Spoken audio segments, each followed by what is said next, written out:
네, 안녕하십니까. 신지식인 정희태입니다. 저는 국립한국복지대학교 특임교수를 역임했습니다. 건순일 재판 거래 수사가 우선이다. 네, 이 주제로 말씀을 드리겠습니다. 건순일 재판 거래의 이 의혹이 커지고 있어요. 근데 이 수사가 지금 답보 상태가 아닌가 국민들은 걱정을 하고 있습니다.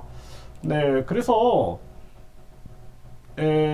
이러한 부분들에 대해서 많은 지금 언급이 나오고 있어요. 네, 김만배, 권순일 재판거래 의혹 재점화 50억 클럽 수면 위로, 네, 한겨레에서 보도하고 있고요. 채널A에서도 김만배, 권순일의 언론사 회장직 제안, 이런 얘기가 나오고 있고, 또 김만배, 권순일 내세워 언론사 인수시도, 네, 이러한 기사도 나온 바가 있습니다. 네, 국민일보는 남욱 김만배 왈 권순일의 부탁 이 재판 뒤집혔다, 이렇게 진술을 했다라는 거죠. 근데 이러한 부분들에 대한 의혹이 너무나 크게 나타나고 있는 그러한 상황이기 때문에 이 수사가 우선시 돼야 된다라는 것입니다. 중앙일보는 이재명보다 권순일 수사가 먼저다.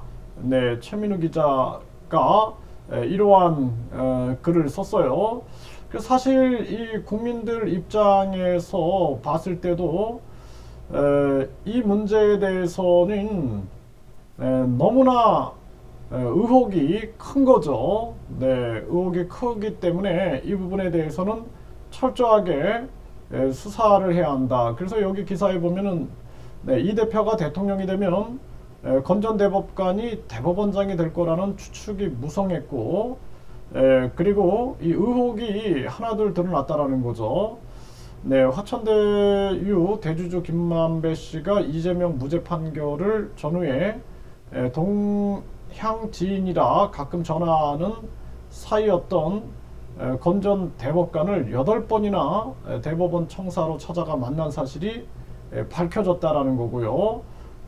그리고 대법원 전원 합의체로 넘겨진 바로 다음 날에는 무죄 취지 판결이 나온 다음 날 김 씨는 권 전 대법관을 찾아갔고, 그리고 이재명 성남시장이 베푼 특혜로 수천억 원을 챙긴 김만배 씨가 권순일 전 대법관에게 로비했고, 그 결과 이재명 무죄라는 답례품이 돌아온 게 아니냐는 재판 거래로 볼만한 합리적 의심이 구체화되는 순간이다라는 거죠.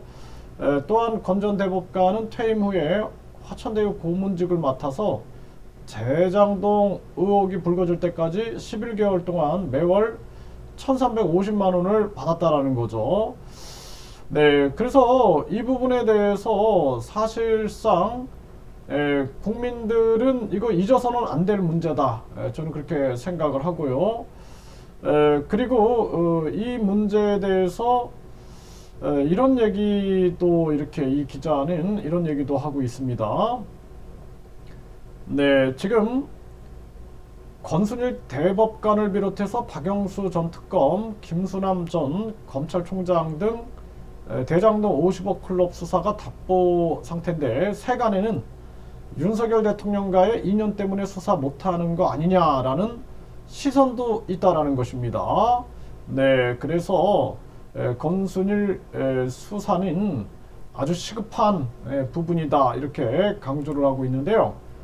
네, 국민들이 이 재판거래 의혹에 대한 수사가 명쾌하게 이루어져야 된다. 그리고 50억 클럽도 마찬가지고, 특히나 대한민국이 바로 서기 위해서는 이 법조계의 비리가 있으면 절대 안 됩니다.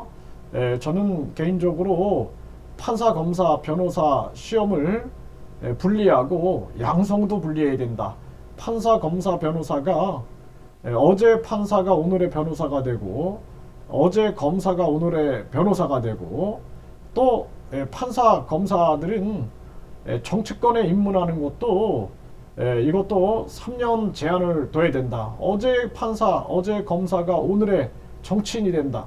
이건 말이 안 되는 거죠. 그걸 누가 정치검사, 정치판사라고 생각을 안 하겠습니까? 아예 판사 검사들은 정치권에 기웃대서도 안 되는 거죠. 그냥 판사의 정신, 검사의 정신을 지켜야 되는 거고, 특히 재판을 할 때는 뭐 어제 판사가 오늘의 변호사가 돼서 법정에 들어가면은 후배 판사들이 재판 제대로 하겠습니까?